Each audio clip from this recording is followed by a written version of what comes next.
What are you playing, Josh? I've been playing some Battlefield 1. I'm not great at the PvP, but I've played about 4 or 5 matches. I've gotten 1 kill. I accidentally crashed a plane into a horse. So that was a blast. What about you? I've been playing Skyrim nonstop, and of course we've both been doing the Dark Souls DLC, which didn't take as long as we thought it would. Now that sort of upset me, but it was good. Yeah, it was good. The one thing I like about DLC is when you play the game itself, there's assets out there, there are items out there, but sometimes a lot of stuff there's random stuff out there. There might be a corner that might not have any significance. With DLC, you know that it's a lot smaller in every little detail. They've put a touch into there. They have a reason for it. Yeah, I agree. It's smaller, and so that's one thing I did like about the game is all the little nooks and crannies and hidden secrets in the game. There wasn't just big wide open areas for no reason. Yeah, but it's a good DLC. If anybody's a Dark Souls or Bloodborne fan, you should probably pick up the pack that lets you get both games. Yeah. There's gonna be another DLC. This one was about a 3-hour campaign, maybe. If you rush it, you could probably do it in 2. We took probably about 3 or 4. We took our time. There's only 2 bosses. The last boss is actually really good. So has the whole Frieza. This isn't my final form shtick. Yeah. It's always nice. 3 phases. This is the first boss to have a 3-phase boss fight in Dark Souls 3. And it has like an arena PvP area, which is I didn't think I'd play it all, but we played it a few times. It's pretty fun. Actually. Yeah, it was pretty fun, but it probably won't go back to it much. Yeah. So. This is the worst PlayStation podcast on the internet, folks, and you're joining us on Sony's Cronies. But hey, at least we're the best at being the worst. Yeah.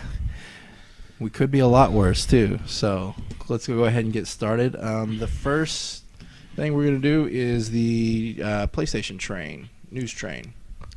So let me get here.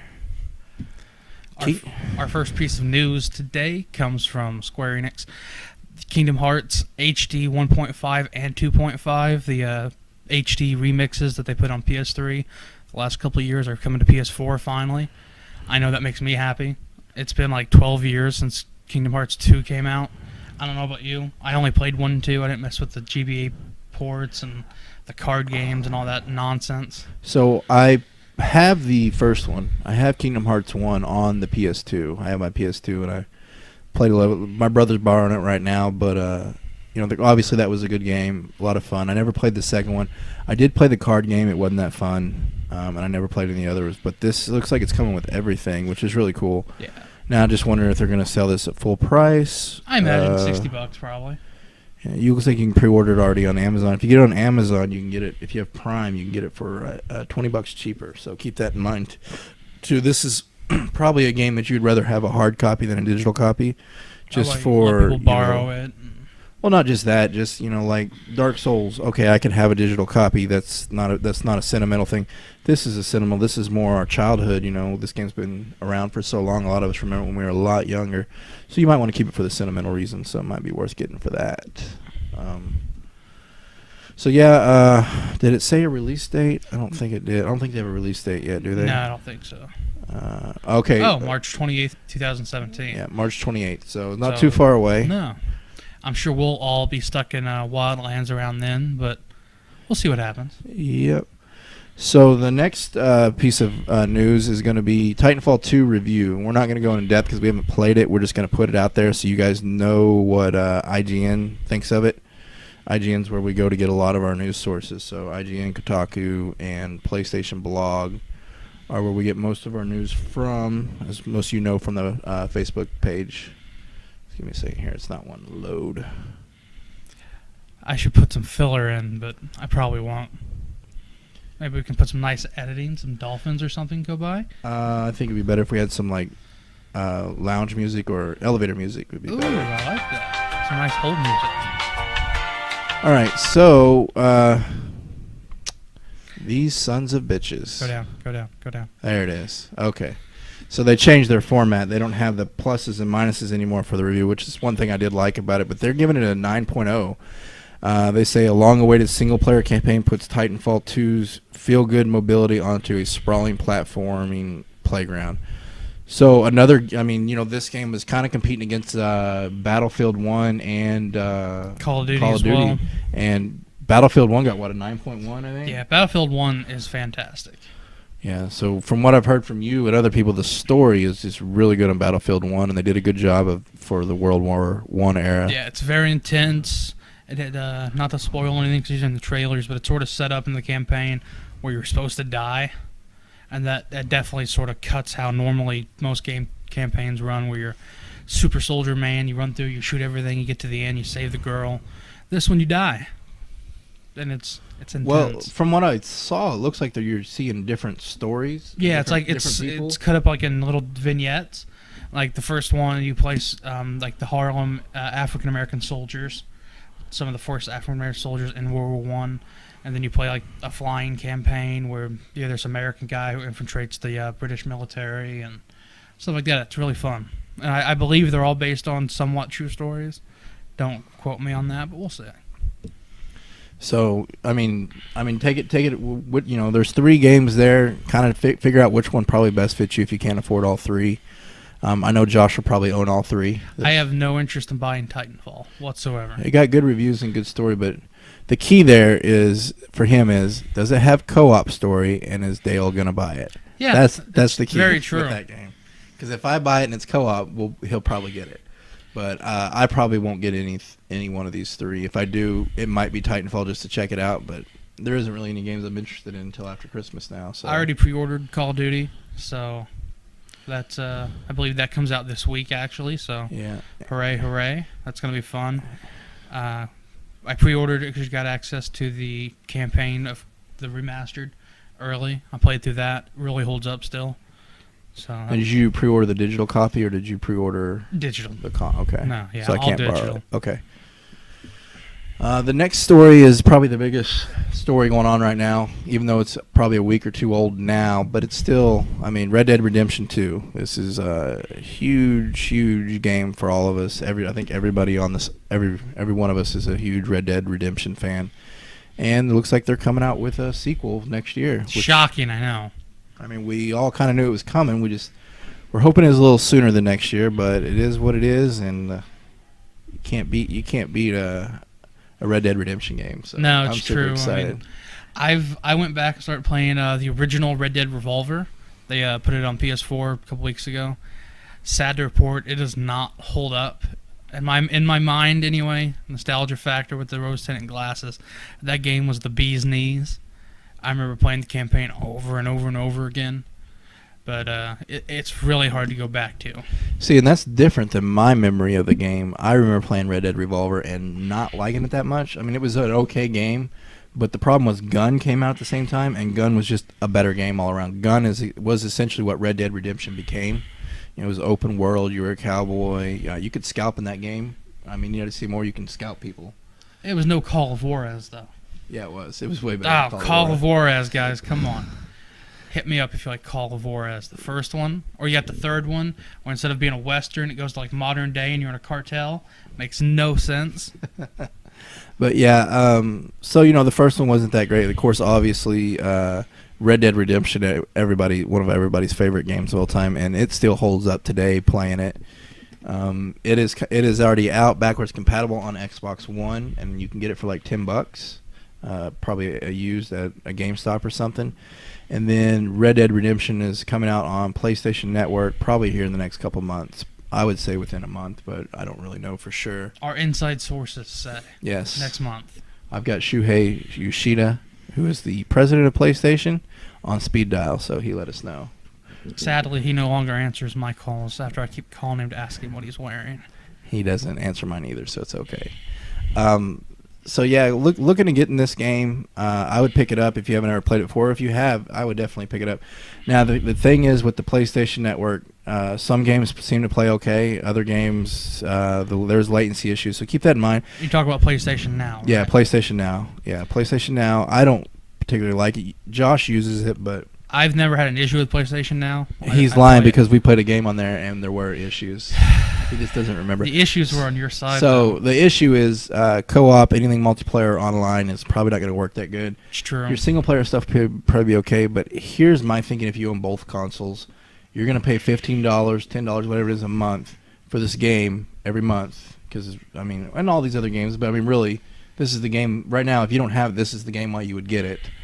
Versus you could pay $10 and just own the game on the Xbox One. So I would say if you have both, go with the Xbox One in this instance. Trader. Not a trader.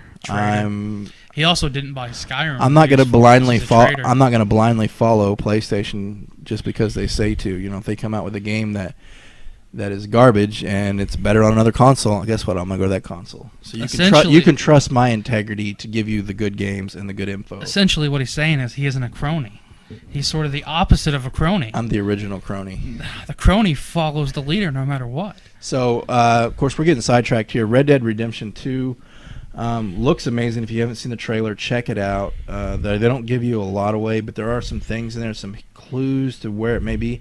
And there's actually rumors going around that it may actually be based in Oklahoma this time around. A few of the things where there were a couple of guys wearing what looked like to be Native American pants, and the style of pants are reminiscent of the what Cherokees wore back in that era. And they were, as everybody here knows, there's the Cherokees were mostly based in Oklahoma. There's also oil wells or oil rigs, which are common in Oklahoma. Were a big thing. And there was one other thing that made it look like it was in Oklahoma, but I don't remember what it was. Bison. Yeah, there was a lot of bison. That was another thing. Now, what time frame do you think we're putting this at? Red Dead. I think it's after Red Dead Redemption. Really, after Red Dead Redemption would be like 1910 or so. Or 1920, which is around the time electricity became more relevant everywhere. So if we're going 1920, we're getting near World War I. Yeah. Just so you know. No, that's fine. I think we're actually going to go back in time, closer probably like 1860. But see, that wouldn't make sense for the railways, and then the power. There is, if you watch the video, there is electricity. And it's not just electricity's new to the era. There's actual power lines ran in open space along the railroad, and there's lights lit up, lantern or power poles lit up in the city. So this has got to be after 1900, after electricity was not just invented, but more of a common thing. Maybe only the rich had it. And I mean, if you say, well, what about all the bison, or what about the fact that this is still a Western, and the Western kind of gets away when power kind of gets there? There were places like Utah, Wyoming, Oklahoma that really didn't let go of that cowboy Western ways as quickly as maybe further up north did. So it's going to be like that timepiece where they're still stuck in that era, but you still have a little bit of the technology. But if they do World War I, that could make some interesting storyline plots for the game. You know, some quests. Yeah. And then there's. I don't see how that would be a Western though. Well, it'd be just like the Civil War. It'd be a Western. Maybe you're a draft dodger. I mean, I don't know. Because so here's the thing: there's 7 guys in the in the video. And looks like they're chasing or hunting somebody down, these 7 guys. Now, there's one theory that says you're going to be able to play as all 7 guys, and God, I hope that's not the case. Oh, yeah. That would actually turn me off. I don't know. I mean, I'd still play the game, but I didn't like the 3-player switch in Grand Theft Auto, and 7 just seems so many. It just seems way too out of control. I'm hoping what it is you can have a posse up to 7 people, and you can play the campaign. That would be okay, but then you're still getting away from the whole point of Red Dead Redemption that made it so good, other than it being an open world and a Western, is the story. And if you have a posse of 6 guys running around with you, then that's more backstories you got to fill in instead of focus on your main character. Well, if it's but the that gang, could be cool. If it's the gang from the first game, yeah. If it's a prequel, there you go. That could be interesting. But it looks like they're hunting somebody, and I just don't see the gang hunting somebody. I see them more robbing banks stuff. But the other popular theory, and this is the one I like, is that those 7 guys are actually hunting you. There's a scene in there where a guy mentions when it's time to run, you need to run or something like that. And then there is a scene of one guy on a horse riding.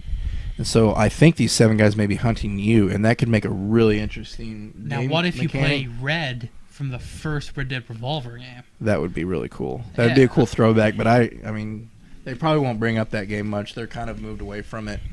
As long as they bring the other thing is, it doesn't say Red Dead 3 or Red Dead Revenge or anything like that 3. It's Red Dead Redemption 2, which makes it you think it's either a sequel or a prequel. Most likely a sequel to the last one. I hope you don't play as His John son. Marston's kid, yeah. Well, you could. They could make him look a little different. I guess he kind of looked kind of goofy. But I mean, it could be a sequel, or it could be maybe another character in that world that we haven't explored. But it looks like it is going to be in the same, at least, universe as Red Dead Redemption was, since it's Red Dead Redemption 2. Maybe you can be Buffalo Bill. Yeah, that'd be interesting. Aces and eights, right?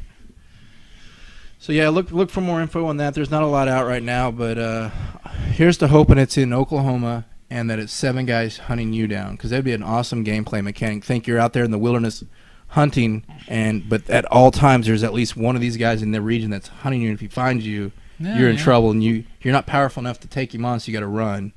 It could be interesting. I mean, they could do different gameplay mechanics with that. So next story is we've already talked about it a little bit. We're going to talk about the DLC for Dark Souls Ashes 3. of Arendelle. Yeah.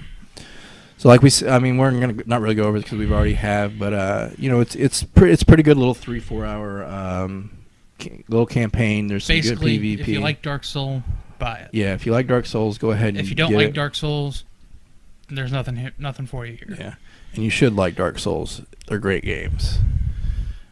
So just keep mindful of that. If that's don't expect a lot from the story. There's and the other thing that we didn't like about it is, so it's got this awesome boss fight at the end. 3 phases, climactic. There's cutscenes between each phase, and then you beat it, and then there's nothing. No end cutscene. There's just nothing. Like, okay, dead. That's it. Yeah, you don't really get any backstory. You can go talk to this girl, and she talks about she's ready to paint the painting. It's like, cool, no one else has talked to the painting the whole time, so yeah. Awesome, I'll just move on now. Thank you. So, yeah, another thing, if you're a Dark Souls fan and you like Robert Baratheon, there's definitely a set of gear there that you can make your character look like Robert Baratheon, as Josh had done. Big fan. Yeah, so, there's another thing. And the scythe that you get after beating the final boss is way overpowered and awesome. Okay, the next thing is you've seen me ranting and raving about this for about a month now. Skyrim Special Edition, Xbox One versus PS4. Which should you get? So we have a unique perspective on this because I have it for Xbox One. He has it for PS4. And when it comes down to it, right now there's not that much of a difference. I do have more mods than him, a few extra ones. But right now, there's not any mods out there that are just like game changing. Like, oh, this is an awesome mod. They're all pretty limited. I say you give it a couple weeks and it'll be a lot different. See what happens. But there was quite a few mods on there that were good mods that he was able to get on the PS4. Obviously, I was able to get them too, but there were ones that we weren't sure if he'd be able to get, such as increasing the spells and stuff like that. But Xbox is definitely going to end up having a lot more, and you're going to be able to have a lot more mods. I mean, that's the thing too. Even if we could get the same mods, at the end of the day, I can get 5 times as many mods as you can because the PlayStation's limiting you to 1 gig of total download for mods, and Xbox has 5 gigs. So, which is a very big difference, yes. But I don't know if you really want that many mods running at one time. Well, I mean, I already have probably about 1 gig of mods, and it runs fine whenever I don't download a mod that doesn't work right, which happened to me once. FYI, if you download mods and then for some reason your game doesn't work or messes up, you can go to their website, Bethesda.net, log into your account, and you can actually remove a mod from your library to get it out of there. Unlike me, I got all upset and flustered about it and didn't read everything like I was supposed to, and I just deleted the game and reinstalled it. Didn't lose my save, obviously, but that could have been a lot worse. Yeah. So I sent him the link, and I'm like, here you go, this will fix it. And he's like, this doesn't do anything. And I'm like, well, did you actually look at it, or did you just go, this doesn't work? I clicked the link, and it looked like their website to giving you news for Skyrim and Fallout, and I was like, this isn't what I need. I was really upset because I had just gotten everything set up the way I wanted to where I could really dive deep into this game, and I was excited about diving deep into it, especially with the mods, because Skyrim is my favorite game of all time, at least for now, until the next one comes out. But yeah, and I was just so flustered I didn't even bother to look. I mean, really. And then I started deleting. Then I started reading. I was like, oh yeah, he's right. My bad. And we actually have a comment from a fan on this, from Sam Greenwood on our Facebook page. You too can be a fan. Just go to Sony's Cronies on Facebook. Give us a like. Join our group. talk with us, hang out with us, maybe play some multiplayer games one day. We'll see. And get your question read on the internet. Yeah, and get your question read on the YouTubes. Sam says, since Sony said that only in-game assets would work for mods for Skyrim, could Bethesda possibly take the assets from popular mods, such as the award-winning expansion, like in the Dwarven Cities, and patch them into the PS4 version and have people pay for them and sell the mods? It seems like a profitable workaround, he says, for both possibly Sony and Bethesda. And I'm going to say that won't happen. I mean, physically, they could physically do it. It is possible, but you're not going to see that happen. For one, it's going to cost them money, and I think the idea with this was, hey, we're going to put this game out. We're going to set up the mod thing. Obviously, they're going to decide, they have a check sheet that you got to, before you can put your mod on there. Then I think they're just going to forget about this game. There's not going to be really any support for it because they're all working on the new Elder Scroll right now. I mean, their whole team's on board Elder Scroll, the new one, and so I don't really see them doing that. And then you were saying, well, two things really that's going to be the nails in this coffin. One, Sony does not want third-party mods in there at all.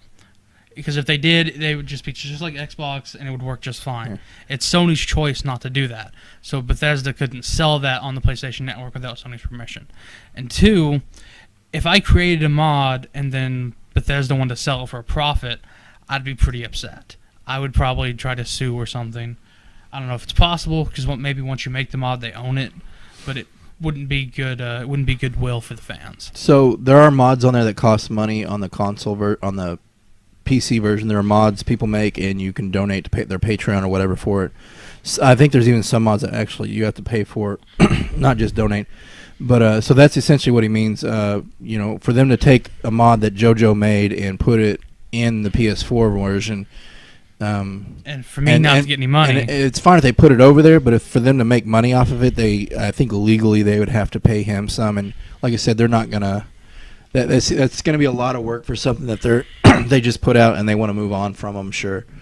So it looks like PS4. Don't get me wrong. There are some good mods on there, and there's some really clever people out there figuring out ways to make good mods for you. You're just not going to get the Thomas the Tank Engine, the Macho Man Randy stuff, the stuff that really, in my opinion, breaks the game. Yeah, I agree. Makes the game. It's cool to see, but then it makes the game not that fun to play. You kind of lose interest.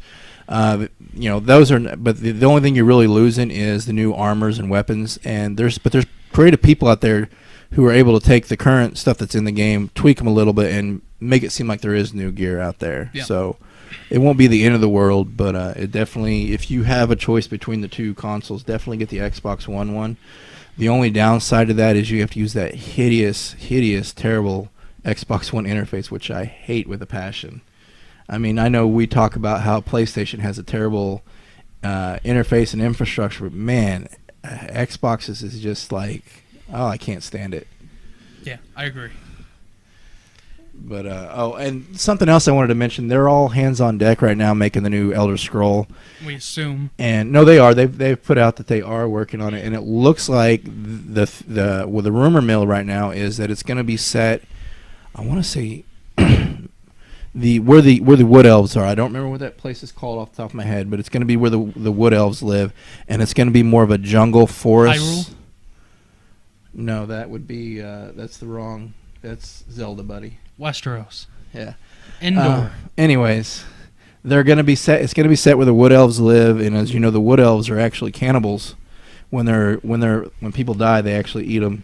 So that could be an interesting concept in the game. But it looks like it's going to be a jungle, possibly swamp style setting. So I'm wondering if we're going to get like a little Snake Eater style gameplay where you've got a little bit of survival aspects and maybe more hunting in it too. And hopefully you can climb trees. That would be awesome. Swing from vines. Something cool. Yeah, go full Tarzan. So that's where it looks like it might be heading, which would be definitely a different. You got Morrowind, which was a really, really unique landscape and very. That was kind of a swampy feel to it too. Not as much forest, more just crazy looking stuff. And then you had Oblivion, which was pretty standard fantasy style location, open plains. Not that exciting of an area. And then you had Skyrim, which was your northern colder climates, which was really cool and unique. So maybe it looks like they're going to do something even more cool as far as the location this time around. Or maybe it'll be set in Detroit. Detroit. Yes, because that's a fantasy place. We all know Detroit doesn't exist. The last piece of news is going to be the PlayStation games that are coming out on the 1st, which is tomorrow.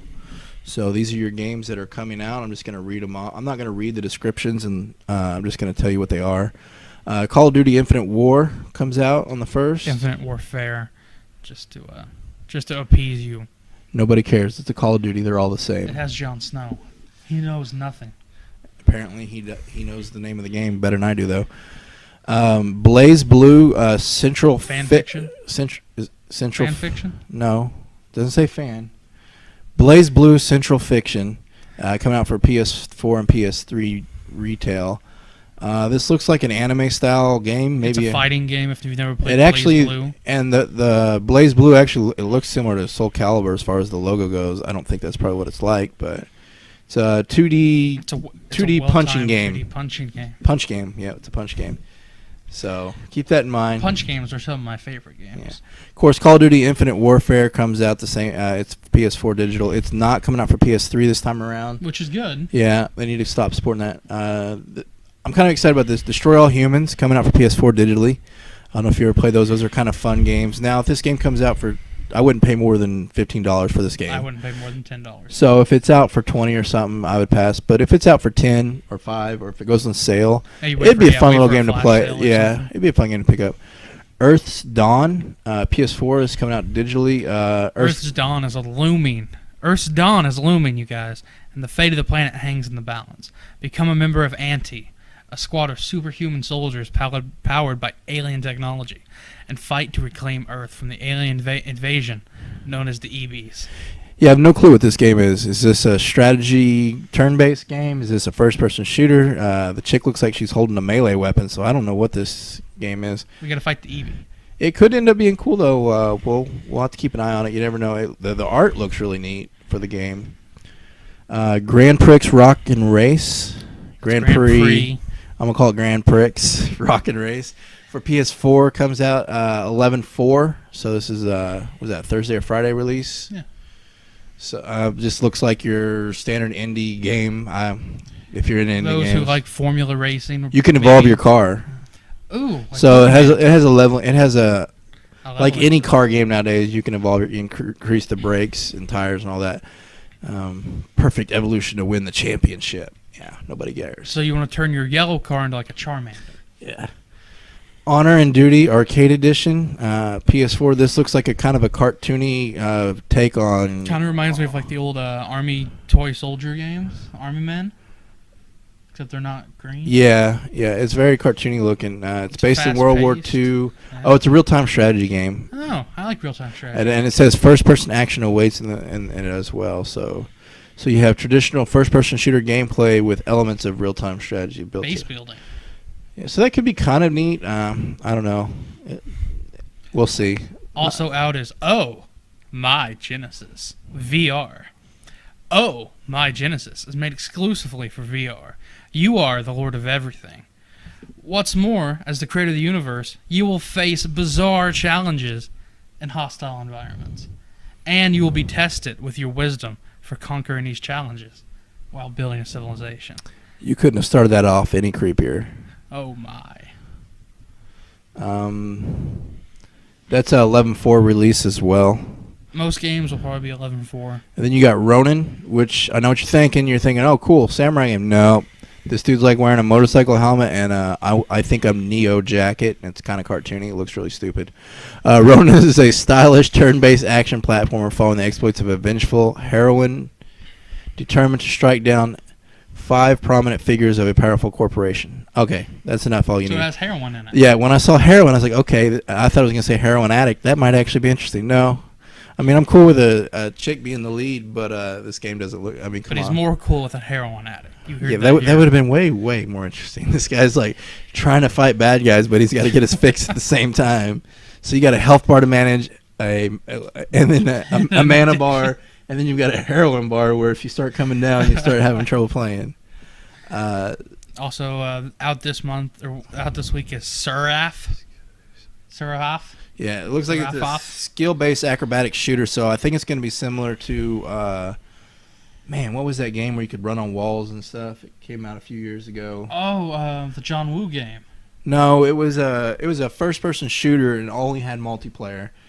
And it was the first time they really Blink. Yeah, Brink or Blink? Brink. Yeah. Brink. That's what it sounds like the way it's describing it. Kung Fu gunplay. Gun Fu, just like that movie with Christian Bale. The character and the lettering on it actually looks like it's a ripoff of the game that's free on PS4 right now, Paragon. Looks like a Paragon character, and the writing looks like Paragon too. We got SteamWorld Collection, and if you haven't played SteamWorld Dig, it's actually a pretty fun game. I just beat it a couple weeks ago. And SteamWorld Heist, which I don't have yet, so I might have to pick that one up. But SteamWorld's one of those exploration games where you're digging. That's about it. You got upgrades and stuff. It's funner than the way I describe it, though. It was actually pretty fun. Super Dungeon Brothers, and this is not a Super Mario Brothers knockoff, I promise. It looks more like a Castle Crashers. Yeah, it looks like a Castle Crashers. Here we go. Embark on a quest from gods of rock with heavy metal heroes Axel, Lars, Freddy, and Ozzy in Super Dungeon Bros, a fast-paced, action-focused, rock-themed dungeon brawler. Play on your own or with up to 4 friends in a couch or online co-op as you raid the deepest dungeons of Rockheim in search of epic loot, hordes of evil undead, and the legends of long-lost fabled rock stars. So that actually sounds pretty cool. Yeah, I was going to say the same That could be pretty fun. It's got couch co-op and regular co-op, which is something we love. Like it's today's topic. It almost sounds like it's going to be this week's topic of the show, but we'll see when we get there. This looks like a Castle Crashers meets Fat Princess meets Legos. Not really. I don't think it looks like Legos. It looks really cool, though, so you might check that one out. It could be a fun game to play. Tumblestone for PS4. Looks like Tetris meets Angry Birds? I don't know. Maybe. It's first original action. It's going to be original, guys. Nobody's ever thought of a game anything like this, so just be prepared. First original action puzzle game of the past 20 years. Man, that's a lot. That's really confident. Yeah. Race your friends in multiplayer or challenge yourself in stories. Solve progressively more difficult and creative puzzles. Help a sausage make friends. And find out what happened to the Tumble Crown. God, what happened to the Tumble Crown, guys? I'm more interested in how do you make the sausage make friends. Like, what? Wick coming out for PS4, and this is an indie game, but it looks kind of interesting. Yeah, Wick is a survival horror game where ghost stories are brought to life. Explore a local legend about long-lost children in the woods who can still be seen. Spooky. But only by those who dare to enter alone. Yeah, candlelight. Yeah, so as long as you're not by yourself, you're okay. And as long as you don't bring a candle. If you have like a flashlight or something, you'll be fine. Yeah. That looks like that's it for the PlayStation News. So now we're going to get into our Sony's Cronies Hall of Fame, and go ahead. This week, I get to make the choice for Sony's Cronies Hall of Fame, and I'm choosing a release window game for the PS2, made by Square Enix, or at the time Squaresoft. It's called The Bouncer. Great game. Yeah, I know a lot of people didn't play it, but me and some buddies had an awesome couch co-op mode. Up to like 3 or 4 people get together. It was like sort of like a beat 'em up. It's was 3. It 3? Yeah, it's 3. Yeah. You're right. Definitely had like a Final Fantasy type look to it, with the Japanese guys with the long blonde hair and the flowing coats and stuff. I don't remember much of the story, to be honest with you. There's never a story in those kind of games, but it was a lot of fun. I know I played through and beat it at least twice, maybe 3 times. Yeah. It was a lot of fun. I mean, the campaign wasn't real long. No, I remember maybe you could 5 beat it hours. I wouldn't even say that long. But it was fun, and it had some replay ability. Yeah, it was a fun game, though. It was definitely a great launch title game, because we all know the launch window for PS2 wasn't super strong, with games like Smuggler's Run. And it was a launch game, and it was one of the better ones, but it didn't do that well, and that's why you never saw a sequel to it. But it was a good game. It was one of those ones that flew under the radar. So if you own a PS2, you should definitely, if you're looking for a new PS2 game to check out, that'd be a good one to pick up. This is also one that I'd love to see on their PlayStation 2 Classics. Oh, I'd get down on that in a heartbeat. So far we've got Metal Gear Solid. Metal Gear Solid and The Bouncer, which are two great games. If you have a game that you think deserves to be in the Sony's Cronies Hall of Fame, shoot it to us on the Facebook page or down in the comments below, and we will talk it over and see what we see. Yep. Enough people outcrying it's a game we don't like. We'll put it on there anyways, even if we don't like it. Yep. So that's it for Sony's Cronies Hall of Fame this week. We're not going to do overhyped games or anything like that because there's nothing new really to talk about, other than I guess we could say that Red Dead Redemption is definitely not overhyped. If anything, it doesn't need to be hyped at all. I mean, you know what you're getting with that game. So. Oh yeah, for sure. We assume, or it could be like some horrible multiplayer only gang style capture the flag. Yeah. It's Rockstar. They can do what they want. So Rockstar Table Tennis 2, please, just for me. Rockstar Table Tennis 2. No. So next we're gonna do a new segment that JoJo's got for us. We're calling this Nacho Mama's PlayStation. I don't know about Mama, but whatever. For those of you who didn't hear, Nintendo unveiled the new NX. They're calling it the Nintendo Switch. Terrible name. I don't know. It sort of grows on me. We'll Maybe see what happens. Switch my opinion on it. Yeah, we'll see. Maybe it's gonna switch their fortunes. Well, they definitely need it. If this console doesn't do well, they're gonna be done making consoles and probably just stick to games, which won't be a bad thing. That means you'll get your Mario games on your PS4 and Xbox. I wish they would have did that to begin with. But this actually sounds really freaking cool. Yeah. For those of you who haven't seen it, it sort of looks like the Wii U tablet, but it has the controllers on the side. I don't think it looks I don't think it looks anything like the Wii U tablet. You're right. That's why it's such a. It looks like a tablet. It actually looks like a tablet and not a Fisher Price tablet you give to your 4-year-old so they don't break it. This actually looks like a real tablet. Yeah, you're right. It looks really sleek. But the controllers slide on the side, so you can walk around with it and take it out, play with it. But then you can slide it into the dock, and it goes to your TV, and you can play your games there on the TV. And it looked like it was pretty quick switching. The docking port, obviously for charging as well. The controllers then come off, and you can connect them to make one controller, or you can have a pad that turns it into what looked like similar to an Xbox controller, I guess, is the shape is what it closely looked like. And also, if you're a lunatic, you could play with it apart with like both hands, like two nunchucks in your hands. So the video shows a guy doing that he's on a plane because the tablet also has a little stand you can stand it on when you're on a plane or something. And he took the controllers off and he's sitting there holding them as if, let me see your phone, like this. He's playing like this. And I'm just like a lunatic. The air marshal needs to take this guy to arrest him and get him off this plane. That's the dumbest crap I've ever seen. The other thing is, so the controllers are a lot smaller than this, and because this wouldn't be that bad to play, probably about I would say half the size of my half of that. Whenever you try to play on the same tablet so the controllers break off, and then you can give your friend one, you can take another, and you can play Mario Kart. But they're like this big. I mean, you're going to be like cramping your hands trying to play. So if anybody remembers the old Game Boy Advance Micro, that was about that big. That's about how big they are. Yeah. That's the size of an nunchuck. They work good on the thing. They work good on a controller. And you can also buy a Pro controller, which you can just play with that. That's what I'm going to do. Yeah, that's what I'll do. But it does not look like it's going to work well if you're out with your friends and you pull it out and like, hey, let's all play Mario Kart on my little tablet. And here, you take this little controller. You take it. That ain't going to work. I mean, but the thing is, it's portable, so your buddy should have one too, and you guys should be able to play that way just fine. Yeah. But it looks really cool because you're basically getting a console on the go, which is the big questions though are going to be the big question. Obviously, the graphics aren't going to be on par with PS4 or Xbox One.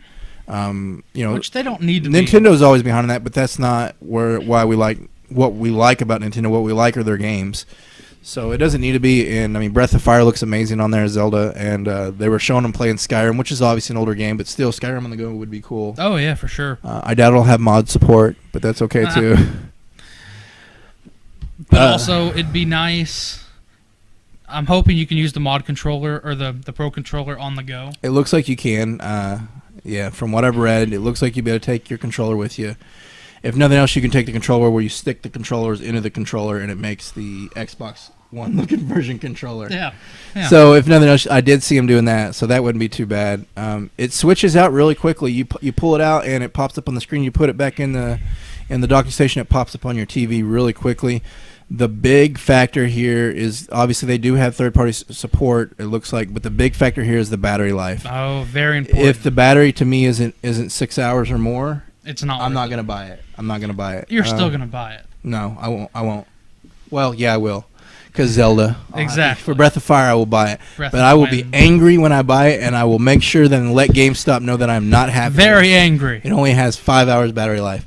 So if they can get this up to above 6 or above, I think that'd be pretty good. I think you're gonna be lucky to hit 4. I heard rumors that it's 9. That's not confirmed, obviously, but 9 would be amazing. And if it's 9 hours, everybody needs to go ahead and pre-order it now because it's gonna be awesome. I've heard rumors it's actually 12, and Mario actually comes and charges it for you. I was believing you up until the part where he actually comes charges it. He charges. Comes and charges it. Talking. You definitely don't want Mario to come charge your Wii. That's the only way it can be charged now. It's a little bit of a setback, but it saves a lot of money on the cost. Well, he is digital, so he just shooting those electro. It's a me, Mario. Hold on, it's my face. Oh, good God. So that's the Not Your Mother's PlayStation news. Basically, the idea with that is, we're all PlayStation fans, but there are we're gamers to begin with, and we do play other consoles. We do care about the other consoles as well. Sometimes we'll talk about Xbox, sometimes it'll be Nintendo. Yeah. So this is a way for us to mention Never PC. Well, no, there will be PC stuff. If I can ever get my computer back up, we'll be playing some World of Warcraft. So, but I mean, you get the idea. We want to have another way to reach out, just like we do on the Facebook page, to where you can talk about other games. So now that brings us to the topic of the show, and it was voted on by you guys. We let you guys vote and see. I was again on our Facebook page, Facebook/Sony's Cronies. So join there. We'll get you in the group. Talk to us. Hang out. Yeah, if you're not already a member of the group, just send in an invite. We'll get you in there. It's a closed group, so we don't have random people coming in there and advertising, trying to sell us stuff. Because I've seen insurance. that. Yeah, I've seen that with other, or there's the people trying to scam you and stuff. They'll get on there, so we keep it closed because of that. But yeah, get on there. We put our news stories throughout the week, and we also let you vote and participate in the podcast. This week, the votes were, you could choose: is couch co-op dying? Co-op versus multiplayer versus couch co-op versus single player. Top 10 worst AAA PS4 games. What games you should buy this holiday? And is Skyrim worth it on PS4? PS4 version versus Xbox version. And then the last topic was, is Sony dropping the ball with Pro and no big titles left this year? Now, the one that won is the couch co-op. Just want to point out, too, on this, I left an option on there to where if you have a good topic and you want to put it, you can add an option and vote on it yourself. And if it gets enough votes, then that's what we'll do. So it looks like we're going to do, is couch co-op dying? Co-op versus multiplayer versus couch co-op. The short answer is yes. It is dying, unfortunately. It's been dying since really the 360 and PS3. Yeah, I mean, you do get some games occasionally that come out with it. Which is sad, because I know I am definitely a big fan of couch co-op. You have a couple friends over that want to play a game. Now you're sort of stuck to titles like Rocket League, which by no means is a bad game. I love Rocket League. But back in the day, you could go through and play Halo 2.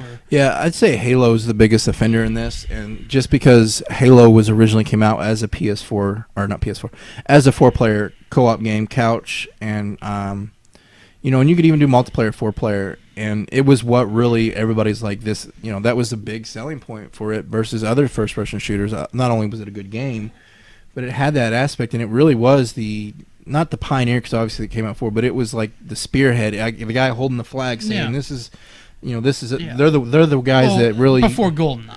When you think of co-op, 4-player co-op, you think Halo, Halo 2. I'm talking about after that era. Like in the more, this is still like Halo's still relevant today. GoldenEye's not. That's what I'm getting at. Such a travesty.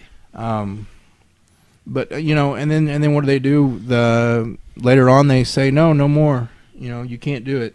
Which is ridiculous. And I don't understand why.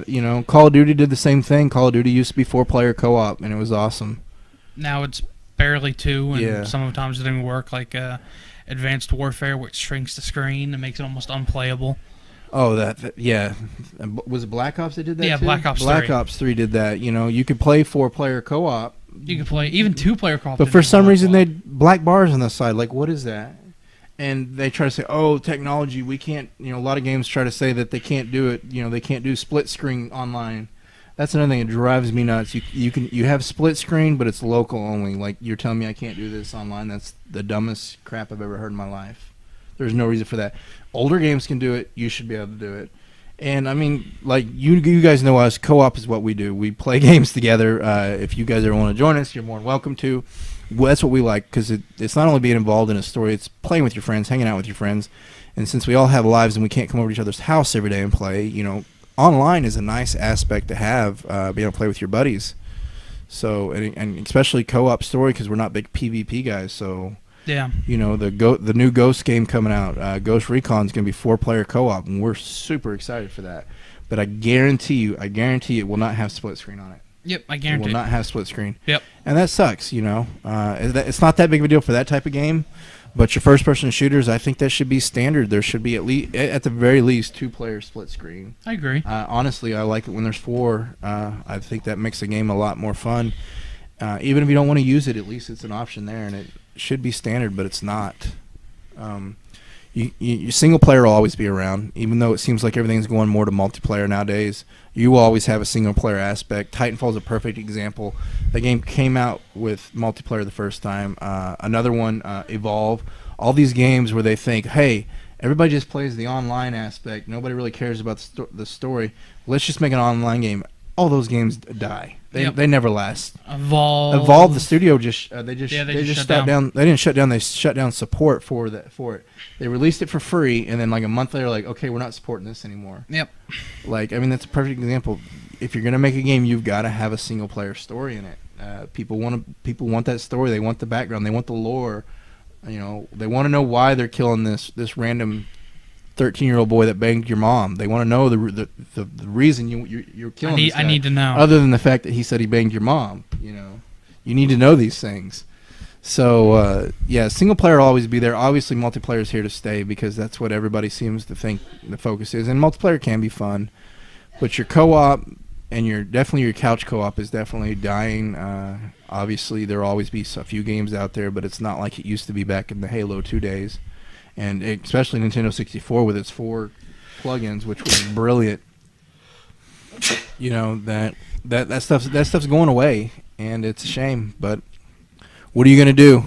You could go get a degree in video games, and we could start up our own studio and make nothing but co-op and couch games. And then they wouldn't sell. Then we'd go bankrupt, and they'd be like, why does nobody want couch co-op games anymore? But see, I don't see people doing that. Like Dallas, he could be doing that, but no, he's all excited about Ark for the holidays, which is a game that should be coming out in November, FYI, for PS4. Dallas wanted to bring that. Dallas Osbrook wrote and said, does the game have to be coming out during Christmas, or can it be in November? He was asking about what game should you buy for holiday, because he's really looking forward to the game Ark, which I believe is coming out in November. I could be wrong. Could be December. I think you're right. It's November. Yeah. And we'll probably do what game should you buy for the holiday. Probably our next podcast. The idea was to do one every 2 weeks, but that's getting a little hard. That's a little harder than we thought. So we're just going to do 2 a month, if not at the minimum. So you're going to get 2. This is the last one for October. We actually are planning on filming next Saturday, so we should have another one for you next week, hopefully. We're going to try for every 2 weeks. But yeah, we can't make obviously, but we are definitely going to do everything we can, 2 a month. If we can do extra, we will definitely film extra. But hopefully the next one will be, since that was the next top voted one, was what should you buy for the holiday. That's probably what we'll do. Other than that, guys, that's about it. That wraps up our show. Hit us up if you like this video. Please like, subscribe, and share. Yeah. Follow us on Twitter. I'm at JoJo Porkins. Yeah, I'm at Ace Factor 20, but I don't think I've tweeted anything in over a couple months. I haven't either. But if you want to follow us on Twitter, I will definitely start tweeting again. Yeah, we definitely will. I only get on there to say stuff I wouldn't want my grandma to see, so I can't post on Facebook. No, I'm just kidding. So yeah, leave a comment in the YouTube channel if you have any questions and you want to ask, or in the Facebook group if you want it added. We'll get you on there. And if you live locally, we'll hopefully here in a couple months we'll be looking to add a third rotating chair, like a guest, maybe coming on the show every now and then. So if you're interested in that, hit us up and we'll see if we can't work something out. Yeah. Till then, thanks for joining us.